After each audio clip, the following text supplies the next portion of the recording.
Hello friends, मैं doctor Debashish आपका स्वागत करता हूं अपने YouTube channel bang on fitness में। और आज हम बात करेंगे अपने एक नई वीडियो सीरीज के बारे में जिसका नाम हमने दिया है न्यूट्रिशनल फैक्ट्स।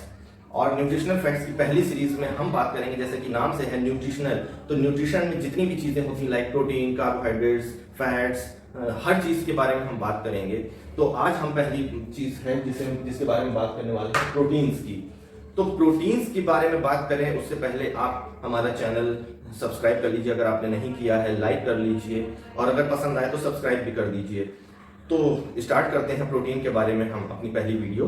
1840 में जे मेल्डर ने प्रोटीन को खोजा और उसको ग्रीक वर्ड प्रोटियोस से इंस्पायर्ड होकर के उसका नाम दिया प्रोटीन। प्रोटियोस का मतलब होता है प्राइमरी तो हमने भी प्राइमरी तरीके से प्रोटीन को पहले लिया। तो प्रोटीन्स में जब उन्होंने खोजा तो उन्होंने प्रोटीन में कुछ तत्व पाए। ये तत्व थे कार्बन, हाइड्रोजन, ऑक्सीजन, नाइट्रोजन और सल्फर। ये उन्होंने कुछ 5 तत्व उन्होंने जे मेल्डर साहब ने पाए और उसमें कुछ और इनको तत्व मिले जैसे जस्ता, तांबा और फास्फोरस। तो जब इन्होंने ये तत्व ढूंढे और इस पे जो है खोज की तो इन्होंने खोजा कि ये सबसे छोटे कणों के रूप में बॉडी में मौजूद हैं जिनको अमीनो एसिड्स कहा जाता है। अमीनो एसिड जो होते हैं वो नैनो एटम्स होते हैं और ये नैनो एटम्स जो हैं ये पॉलीपेप्टाइड्स के नाम से भी जाने जाते हैं। तो जब इन्होंने इसको खोजा तो ये इन्होंने पाया कि ये अमीनो एसिड्स जो हैं वो सेल्स में प्रोटोप्लाज्म में, जिसे जीव द्रव्य कहा जाता है, उसमें मौजूद रहते हैं। तो जब रिसर्चेस आगे बढ़ी तो पता चला कि जो है ये लगभग 20 तरीके के अमीनो एसिड्स होते हैं जिन्हें 3 पार्ट में बांटा गया है, जैसे नॉन एसेंशियल, एसेंशियल और कंडीशनली एसेंशियल। नॉन एसेंशियल वो होते हैं जो आपको लेने की जरूरत नहीं पड़ती, बॉडी अपने आप बनाती है। एसेंशियल जो होते हैं वो बॉडी नहीं बनाती, आपको लेने पड़ते हैं। और कंडीशनली एसेंशियल वो होते हैं जो नॉन एसेंशियल और एसेंशियल से मिलके बनते हैं जब जैसी बॉडी की जरूरत होती है उसके अकॉर्डिंग। तो 20 types of proteins makes 20 types of amino acids make thousands of protein, and every types of protein do their work properly. So cellular support to cell signaling and cell signaling to locomotions and cytoplasm to translation process and translation process to synthesis process, ये सारे work जो है ये protein करती है। अब अगर हम बात करें कि ये तो 20 टाइप के अमीनो एसिड्स हुए, पर प्रोटीन कितने टाइप के हुए? तो प्रोटीन जो होते हैं वो लगभग 3 टाइप के होते हैं, फाइब्रस, ग्लोबुलर और मेम्ब्रेन। फाइब्रस जो होता है नाम से मालूम पड़ रहा है, मसल्स, फाइबर्स, टेंडन्स, लिगामेंट्स, इस पे बेस करता है। ग्लोबुलर जो होता है ये ट्रांसपोर्टिंग से रिलेटेड होता है, ये कैटेलाइजिंग से रिलेटेड होता है। और मेम्ब्रेन जो होता है वो सिग्नलिंग से रिलेट करता है, अलाउ करता है माइंड को और तमाम चीजों को। तो जितनी अलाउ वाली चीजें होती हैं वो मेम्ब्रेन के अंडर में आती हैं। तो क्या इनके भी कुछ लेवल्स होते हैं? हाँ, होते हैं। प्राइमरी, सेकेंडरी, टेरिटरी, क्वार्टरनरी, ये 4 लेवल्स होते हैं। प्राइमरी वो होता है कि जो स्टार्टिंग की है, जैसे मसल को सपोर्ट देना या मसल बनाना, ये प्राइमरी प्रोटीन का काम है। और वहां से लेकर के माइंड सिग्नलिंग, बड़े बड़े काम जो बहुत हल्के में होते हैं, मतलब आपको पता ही नहीं चलता है कि आप कब वो चीज कर रहे हैं, माइंड सिग्नलिंग आपकी पलक झपक गई, ये इस टाइप के काम जो होते हैं ये अपनी शेप और फंक्शन या वर्क के हिसाब से ये सेट होते हैं इन चारों में।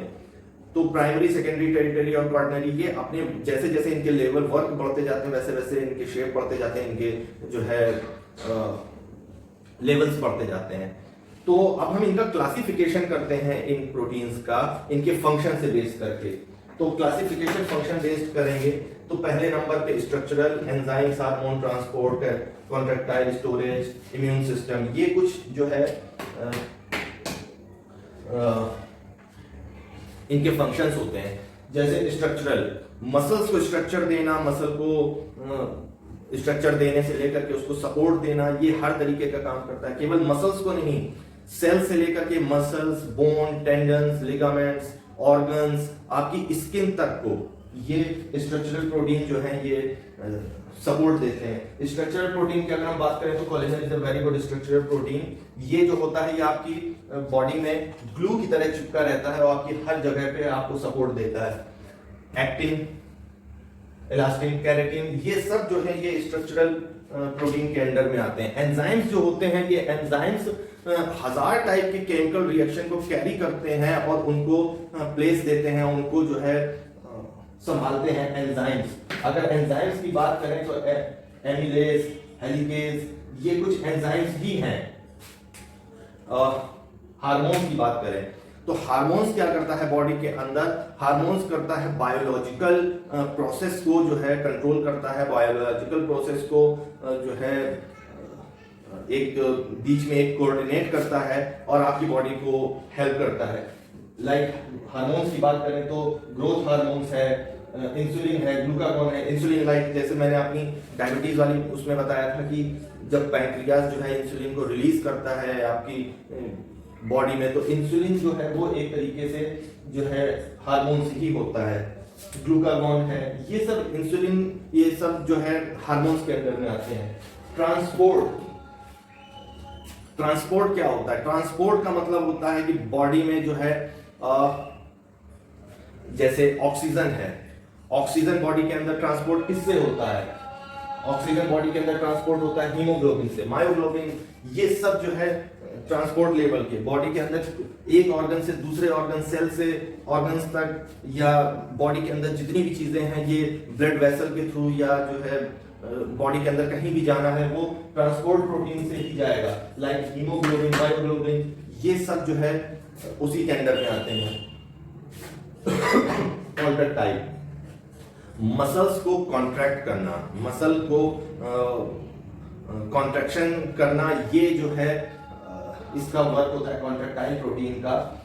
तो कॉन्ट्रैक्टाइल के प्रोटीन में जो है हम इसके बाद अगर हम बात करें स्टोरेज प्रोटीन की, स्टोरेज प्रोटीन जो होता है वो एक तरीके से रिस्पॉन्सिबल होता है मेटल्स को और आयंस को बॉडी में स्टोर करने में।